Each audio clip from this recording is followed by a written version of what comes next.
Chapter 17, wherein we learn that Sophar, no less eager for gold than Mammon, looked upon his heavenly home less favourably than upon France, a country blessed with a savings bank and loan departments, and wherein we see yet once again that whoso is possessed of this world's goods fears the evil effects of any change. Meanwhile, the arcade led a life of obscure toil. He worked at a printer's in the Rue Street, Benoit, and lived in an attic in the Rue Mouffetard, his comrades having gone on strike.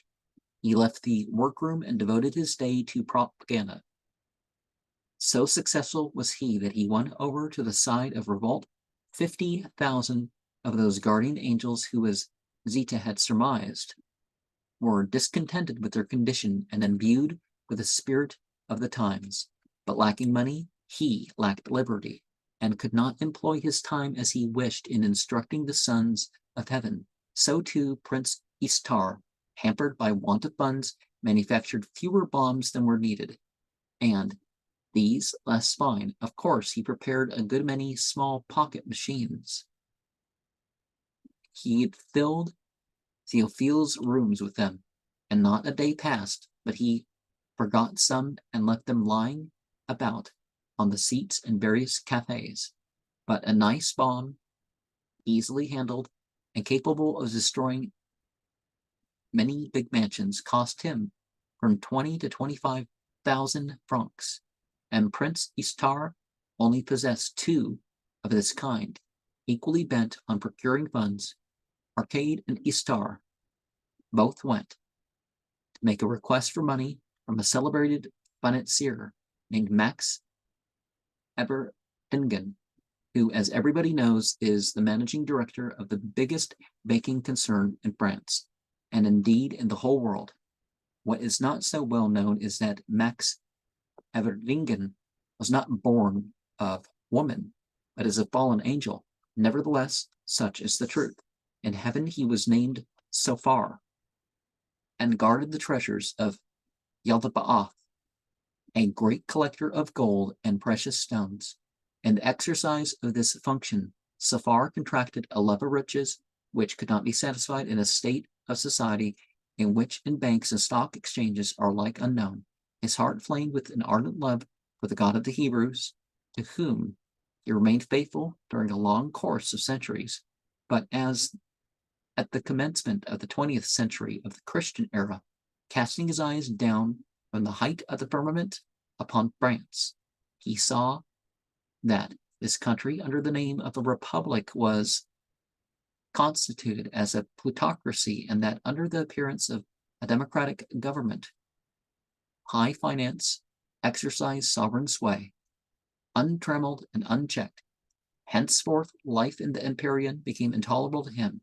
He longed for France as for the promised land, and one day, bearing with him all the precious stones he could carry, he descended to the earth and established himself in Paris. As angel of cupidity, did good business there. Since his materialization, his face had lost its celestial aspect.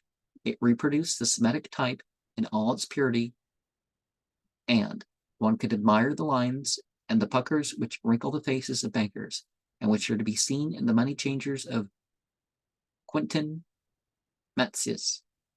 His beginnings were humble and his success amazing. He married an ugly woman, and they saw themselves reflected in their children as in a mirror. Baron Max Everdingen's large mansion, which rears itself on the heights of the Trocadero, is crammed with the spoils of Christian Europe. The Baron received Arcade and Prince Istar in his study, one of the most modest rooms in his mansion.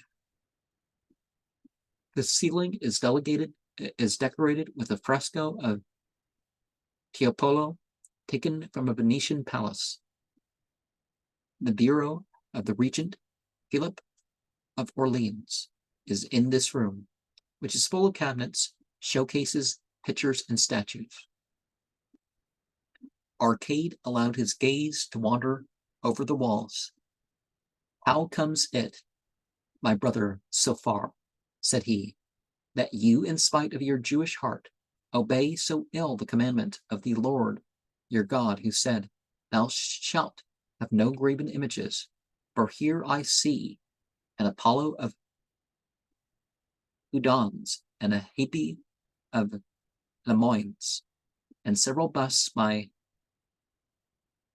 Capier, and, like Solomon in his old age, O Son of God, you set up in your dwelling place the idols of strange nations, for such are these, this Venus of Bocher, this Jupiter of Rubens, and those nymphs that are indebted to Fragonard's brush for the gooseberry jam which smears their gleaming lips.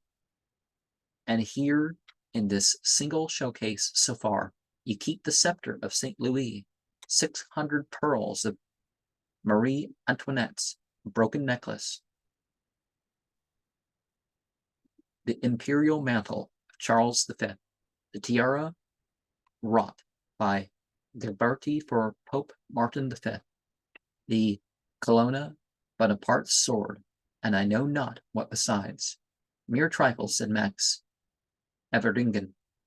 My dear Baron, said Prince Istar, you even possess the ring which Charlemagne placed on a fairy's finger, and which was thought to be lost. But let us discuss the business on which we have come. My friend and I have come to ask you for money. I can well believe it, replied Max Everdingen. Everybody wants money, but for different reasons. What do you want money for?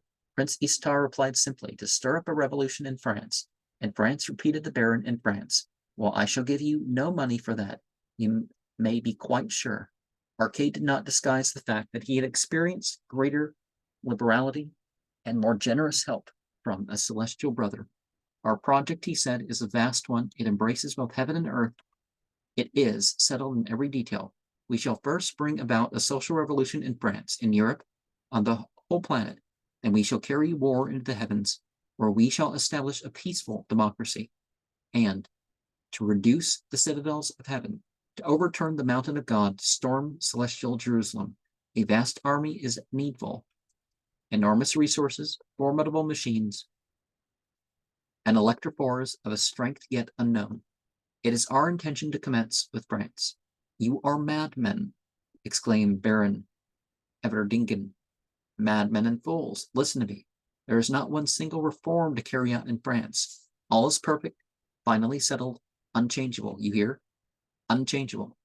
And to add force to his statement, Baron Everdingen banged his fist 3 times on the regent's burrow. Our points of view differ, said Arcade sweetly. I think, as does Prince Istar, that everything should be changed in this country. But what boots it to dispute the matter? Moreover, it is too late.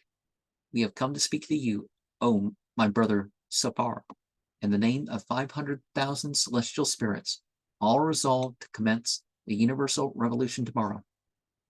Baron Everdingen exclaimed that they were crazy and he would not give a sou, that it was both criminal and mad to attack the most admirable thing in the world, the thing which renders earth more beautiful than heaven, finance.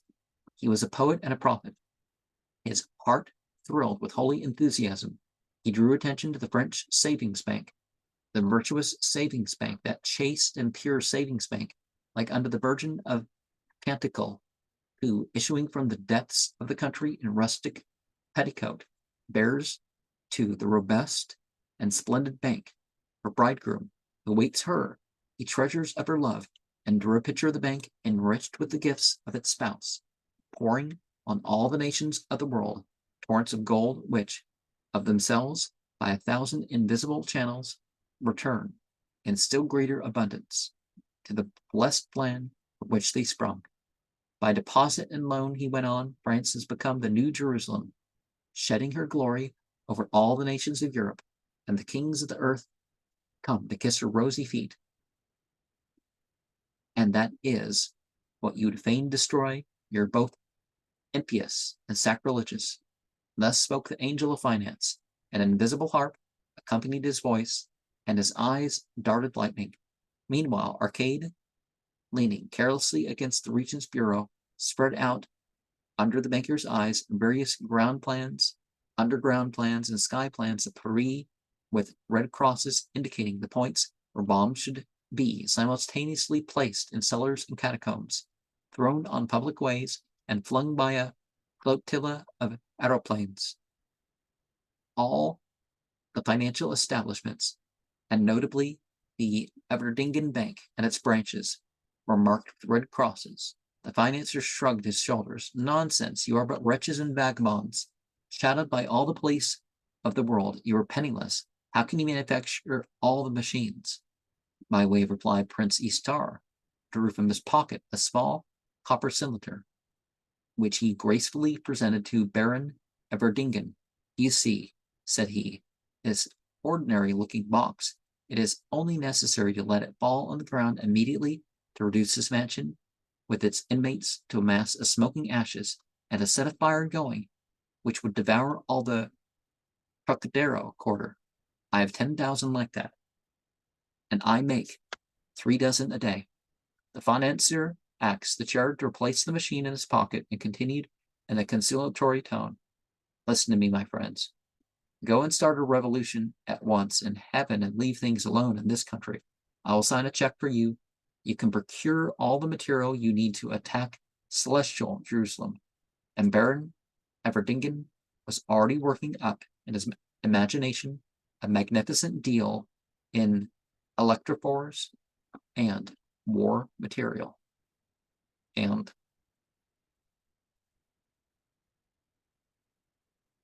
think of when this was written and how it might have given people ideas of something to be possible in the future.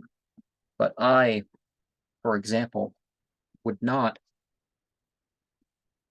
I would say that there are beings that people will mistake for humans, and they do that intentionally, but that they then become limited to incarnated forms. I do not believe that. I mean, this is fiction, but